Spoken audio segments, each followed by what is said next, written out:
You ask Tiger to solve. This deals with linear equations with one unknown. The final result is x equals 1. Let's solve it step by step. Simplify the expression. Expand the parentheses. Simplify the arithmetic.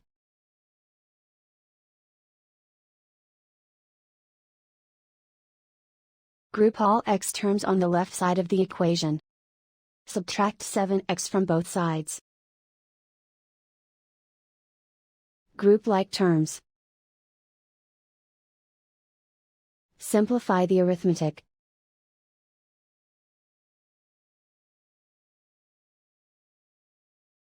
Group all constants on the right side of the equation. Subtract 5 from both sides.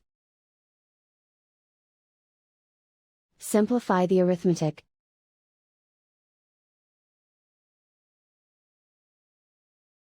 Isolate the x. Divide both sides by -5. Cancel out the negatives. Simplify the fraction. Cancel out the negatives. Simplify the fraction. And so the final result is x equals 1.